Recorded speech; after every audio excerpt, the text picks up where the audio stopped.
Welcome to Mo Academy. Welcome to another day of learning React.js with us.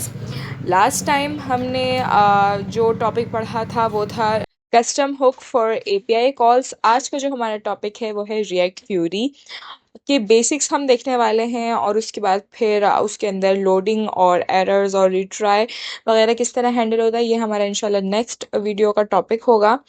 तो react Curie जो आज tense stack Curie भी जिसको हम कहते हैं, ये यूज़ होती है आपके पास अगर आपने फैचिंग करनी हो। काम इसका भी वही है कि जिस तरह अभी हम लास्ट वीडियोस का हमारा टॉपिक रहा है, जैसे हम लोग नॉर्मल पहले हमने फैच के फंक्शन से फैचिंग देखी, फिर हमने एक्सियोस का यूज़ किया फैचिंग के लिए, और उसके बाद फिर आज हम पढ़ेंगे आप किस तरीके से टेंस स्टैक क्यूरी के ज़रिए आप फैचिंग करवा सकते हो।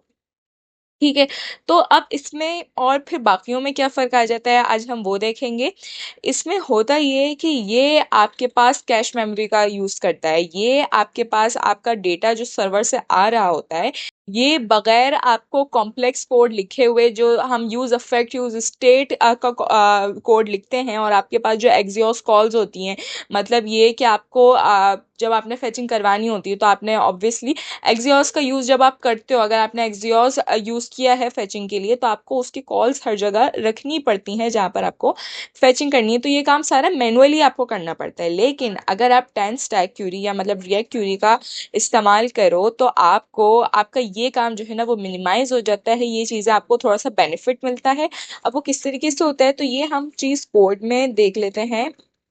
अच्छा, सबसे पहले मेन में आपने जाके ये वाला कोड लिखना है। अगर आपने इसको अपनी पास भी इस कोड को रन करवाना है तो ये वाली चीज़ आपने लाजमी लिखनी है। इसमें बस ये चेंजिंग है कि ये चीज़ें इंपोर्ट होंगी यहाँ से, और उसके बाद फिर आप जो है ना वो एक ऑब्जेक्ट बनाओगे, और उसके बाद आप यहाँ पर आपकी जो एप्लीकेशन है, मतलब जो भी आपने जिसमें आप वर्किंग कर रहे हो, उसको आप जो है ना क्लाइंट प्रोवाइडर के क्यूरी क्लाइंट प्रोवाइडर के बीच में रख दोगे। ठीक है, तो इस तरीके से आप यहाँ पर ये वाला कोड रख दोगे, और उसके बाद फिर अगर हम अपने कोड की बात करें तो जिस तरह हमने लास्ट टाइम हमने कोड पढ़ा था वो ये बिल्कुल वैसा ही है, लेकिन बस इसमें जो थोड़ी चेंजिंग है वो ये है कि आपकी फैचिंग जो होगी वो उसमें आपके साथ आपका रिएक्ट क्यूरी भी इन्वॉल्व है इसमें। ठीक है, तो इसमें यहाँ पर हम देखें तो ये काम हमने लास्ट टाइम भी किया था कि आपने यहाँ पर एक्सियोस का यूज़ करा फैचिंग के लिए। लेकिन अब फ़र्क क्या आ रहा है इसमें, यहाँ पर हमने क्या किया, हमने यहाँ पर यूज़ क्यूरी का फंक्शन यूज़ किया, और उसके बाद आपको लिखना पड़ता है क्यूरी की, और जो भी आप की दे। देखो ये क्या चीज़ है, ये आपके पास कोई भी यूनिक आईडी आप कह सकते हो इसको, या आपके पास कोई की कह सकते हो। ये काम क्या करती है, ये आपके पास जब ये क्यूरी जाती है तो नेक्स्ट टाइम जब ये आप इसको दोबारा आप डेटा देखना चाहो, या अगर आपके पास बेसिकली जो डेटा जाएगा ना वो समझो एक इस की के अंडर होगा, कि अगर आपने डेटा दोबारा आपको चाहिए तो आपके पास वो इस की के अंदर मौजूद होगा। ठीक है, उसके बाद फिर आपने क्या किया, क्यूरी फंक्शन आपका क्या है, फेच यूजर्स में जो आपने बनाया है ये आपने यहाँ पर दे दिया। ठीक है, अब देखो काम क्या होगा, क्योंकि हमने यहाँ पर क्यूरी का यूज़ किया है तो हमें वो क्या करता है, ये फंक्शन आपको खुद से आपको ये ऑब्जेक्ट बना के देगा। अब उस ऑब्जेक्ट में क्या क्या होगा, देखो अगर आपने जावास्क्रिप्ट पढ़ी है तो आपको पता होगा कि ये है डीस्ट्रक्चरिंग ऑब्जेक्ट की आप इस तरीके से करते हो। तो ये आपको ये वाला जो फंक्शन है ना यूज़ क्यूरी का, ये आपको क्या रिटर्न करेगा, ये आपको रिटर्न करेगा डेटा, आपको रिटर्न करेगा, और फिर आपको ये तीन चीज़ें रिटर्न करेगा। मतलब ये तीन चीज़ें आपको फॉल्स में या ट्रू में रिटर्न करेगा, कि आपके पास लोडिंग अगर हो रही है या नहीं हो रही तो वो फॉल्स या ट्रू में उसका आंसर होगा। इसी तरह इस एरर का, एरर में आपके पास मैसेज आ जाएगा, जो भी अगर आपके पास कोई एरर आ रहा होगा तो वो आपके पास मैसेज आपको यहाँ पर रिटर्न करेगा। तो इस तरीके से आपके पास जो क्यूरी है ये आपका काम मिनिमाइज कर देता है। जबकि अगर आपको याद हो आपने जब एक्सियोस के साथ वर्किंग करी थी तो ये सारी चीज़ें आपको मैन्युअली खुद लिखनी पड़ेंगी। हर जगह जहाँ जहाँ आपको इन चीज़ों की ज़रूरत पड़ेगी आपको वहाँ वहाँ पे ये चीज़ें लिखनी पड़ेंगी। लेकिन क्योंकि यहाँ पर हम यूज़ कर रहे हैं यूज़ क्यूरी का, तो यहाँ पर ये हमें खुद से ये चीज़ें करके देगा। ठीक है, फिर यहाँ पर जो हमने वेरिएबल्स में इस ऑब्जेक्ट को डिस्ट्रक्चर किया है, तो इस लोडिंग में हमारे पास क्या आएगा कि आपके पास ये बताएगा कि आपने जो भी वहाँ पर रिक्वेस्ट भेजी है सर्वर पर, अगर वो लोड हो रही है तो उसका आंसर ट्रू में आएगा, वरना तो फॉल्स में आएगा।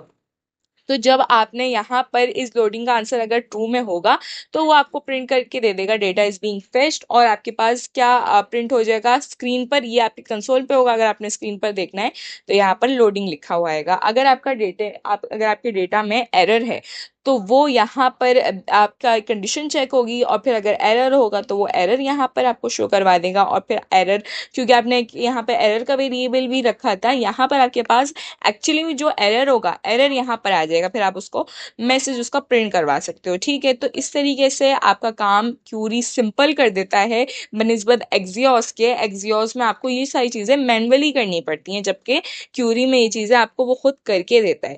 और देखो एक और फर्क क्या होता है, जब भी आपका कोई भी आपने दोबारा रेंडर किया कंपोनेंट को, तो जब उसको डेटा चाहिए होगा वो दोबारा से सारी चीज़ें फेच करेगा। लेकिन आप जब यूज क्यूरी के साथ, आप जब क्यूरी रिएक्ट क्यूरी के साथ वर्क कर रहे होते हो ना, तो उसका एक बेनिफिट ये होता है, जो मैंने आपको पहले भी अभी बताया था, कि ये यूज करता है कैश का।